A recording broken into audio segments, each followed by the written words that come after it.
महाराज जी, आपके चरणों में कोटि कोटि प्रणाम। महाराज जी, राधा रानी और श्री कृष्ण हमारे मन में वास करते हैं, तो उसी मन में ये व्यभिचार, अहंकार, क्रोध, काम, वासना कैसे प्रकट होती है महाराज जी? मन के दो स्वरूप है। एक है जैसे कहते हैं कि यार मेरा मन बहुत ग्लानि से हो गया, हमने ये खा लिया। एक मन कहता करो, एक मन कहता ना करो। गंदा काम करने चलोगे तो एक मन उपदेश करेगा आपको कि गलत है, फंस जाओगे, पिटोगे, ये दुख पाओगे। और एक मन कह रहा करो। तो जैसे बुद्धि में दो वृत्तियां होती, कुमति और सुमति। कुमति सुमति सबके उर राही, नाथ पुराण निगम अस काहे। जहां सुमति तहां संपत्ति नाना, और जहां कुमति तहां विपत्ति निदाना। तो ऐसे कुमार्गगामी मन और सुमार्गगामी मन। सुमार्गगामी मन में भगवान का वास है और कुमार्गगामी मन में पाप का वास है। जैसे ये रसोई है और बाथरूम है, ये रसोई है और ये बाथरूम है, पास ही है। भगवान की छाती से सामने से धर्म प्रकट हुआ और पीठ से अधर्म प्रकट हुआ। अब कहा जाए कि ऐसे मन में भगवान का, तो मन के दो विभाग है। भगवान जहां बैठे हैं वहां से जब स्फुरित होगा तो सत्य बात है कि यार हमारे मन में आया था कि यार ना करें, पर हमने सुना नहीं, कर दिया, फंस गए। तो वो जो निर्मल मन है, एक हिस्सा निर्मल मन है, उसमें भगवान वास करते हैं और एक में वासनाएं वास करती हैं। अगर हम वासना वाला हटा दें, निर्वासनिक कर दे, तो पूरा मन इंद्रियाणाम मनश्चास्मि। भगवान ने गीता जी में कहा इंद्रियों में मन मैं हूं, पूरा मन भगवान हो जाएंगे। और जब मन भगवान हो गया तो फिर अपने आप वो भगवदानंद का स्फुरण होता रहता है। देखो इसी मन में कभी कितने अच्छे विचार आते हैं।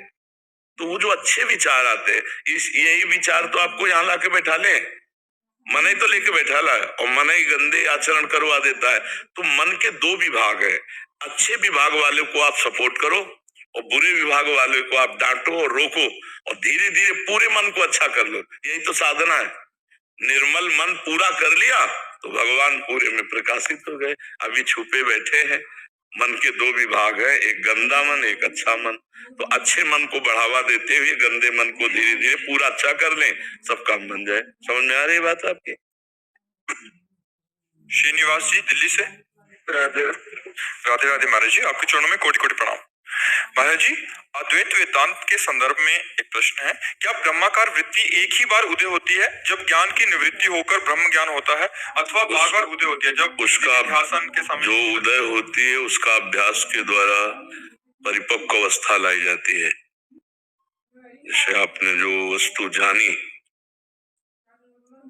दो पद्धतियां होती हैं ब्रह्म ज्ञान प्राप्त करने की, अन्वय और व्यतिरेक।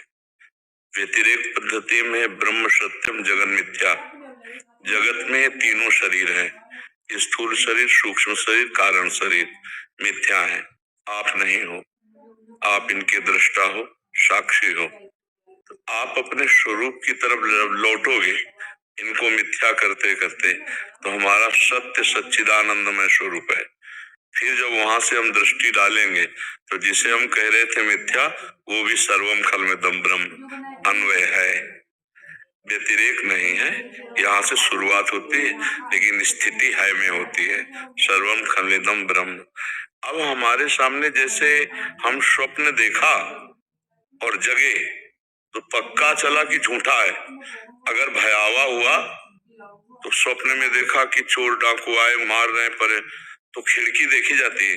जगने पर भी कि खिड़की ठीक है, सब ठीक है।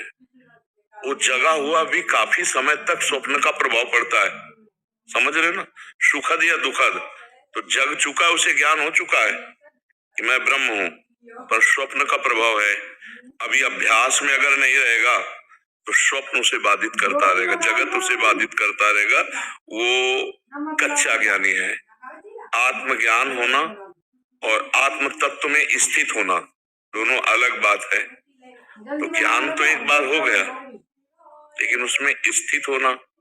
अब जैसे दो प्रकार का ज्ञान है, एक है शास्त्रीय ज्ञान, सत्संग से सुना हुआ या पढ़ा हुआ, और एक है अनुभूत ज्ञान।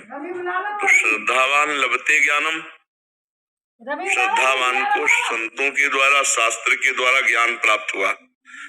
तत्परा संयतेन्द्रिया, उस ज्ञान के तत्काल परायण हुआ और अपनी इंद्रियों को अंतर्मुख किया, अपनी इंद्रियों पर विजय प्राप्त की, मन पर विजय प्राप्त की। फिर ज्ञानम लब्ध्वा, उसी श्लोक में है, पराम शांति। ये अनुभूत ज्ञान है, वो शास्त्रीय ज्ञान है। जो श्रद्धावान लभते ज्ञानम, वो शास्त्रीय सत्संग से प्राप्त ज्ञान है। तत्परा संयते इंद्रिया, अपनी इंद्रियों को अंतर्मुख, मन को अंतर्मुख और अपने चिंतित तत्व में, गुरुदेव प्रणव या जो भी नाम जो भी देते हैं, उसके चिंतन के प्रभाव से, वो भी मैं चिंतन नहीं कर रहा हूं, अंतःकरण में चिंतन हो रहा, मैं इसका दृष्टा हूं, क्योंकि मेरा स्वरूप अचिंत है, अंतःकरण चिंतन नहीं कर सकता। अब उस चिंतन का साक्षी बनकर अन्य चिंतन न होने देना और ब्रह्माकार भगवदाकार वृत्ति को बढ़ाते रहना, उठते बैठते चलते फिरते खाते पीते सब। फिर जब अनुभव हो जाता है तब फिर बात खत्म। आत्मज्ञान होना और अनुभव होना। जब पूज्य पादुड़िया बाबा जी को आत्मज्ञान के लिए विकलता हुई तो इतनी जोर की मुमुक्षुता थी कि जीना मुश्किल हो गया। जैसे विरहिणी को अपने प्रीतम की, ऐसे मुमुक्षु को मुक्त होने की मुमुक्षुता जागृत हो जाए। कहते हैं हजारों जन्मों की साधनाओं के बाद कहीं मुमुक्षुता जागृत होती है और हजारों साधकों में किसी एक के जागृत होती है। मैं मुक्त होना, अब मतलब सहा नहीं जा रहा, रहा नहीं जा रहा, विकल है वो। पूज्य पादुड़िया बाबा जी ने दंड भंजन करके गंगा जी में फेंक दिया कि क्या होगा इससे। बहुत बड़ी मुमुक्षुता जागृत। 3 दिन 3 रात प्रयागराज में ऐसे जड़वत शरीर रोक दिया, न लोग शंका, न सोच, न भूख, न प्यास, मुझे ब्रह्मबोध हो, कुछ नहीं। अब विचार किया, गंगा में शरीर विसर्जित कर देते हैं। कितनी बड़ी मुमुक्षुता। फिर मुमुक्षुता चैन नहीं लेने दिए, क्या शरीर विसर्जित करने से तत्वबोध हो जाएगा?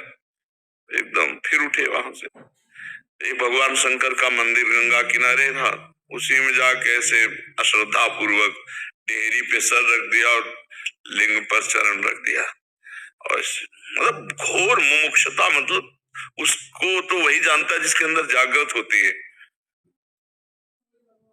विकलता की, अब खान पान कुछ नहीं, प्राण त्यागेंगे ऐसे अगर तत्व बोध नहीं होगा। तो भगवान नर और नारायण प्रकट हुए और 2 श्लोक का उपदेश किया। बाबा की वाणी में 2 श्लोक लिखे हैं। उपदेश करते ही वो तो तैयार भूमि थी, तत्व ज्ञान तो हो गया, लेकिन बोध के लिए 18 घंटे पद्मासन में बैठते। एक कवल, एक ग्रास केवल, जैसे शास्त्र में लिखा सन्यासी को 1 ग्रास, तो 1 ग्रास केवल दाल रोटी ऐसे करके, एक मुंह केवल दाल, और 18 घंटे जो अनुभव हुआ उसी अनुभव में डूबते। फिर संप्रज्ञात समाधि के आगे असंप्रज्ञात विचक्षणा समाधि, जीवित ब्रह्म रूप, शरीरधारी ब्रह्म स्थिति जागृत हो गई। अब जब स्थिति आ गई तो एकदम खुला जीवन, क्योंकि नहीं स्वात्मा रामम विषय मृग तृष्णाम भ्रमयति। एक बार जब पता चल गया कि रस्सी है, सांप नहीं है, तो गले में डाले घूमो, कोई भय का विषय नहीं है। और दूर से जब तक रस्सी को सांप देख रहे हैं तब ज्योति बंद है को? अरे ये बंदी हमारे को लाला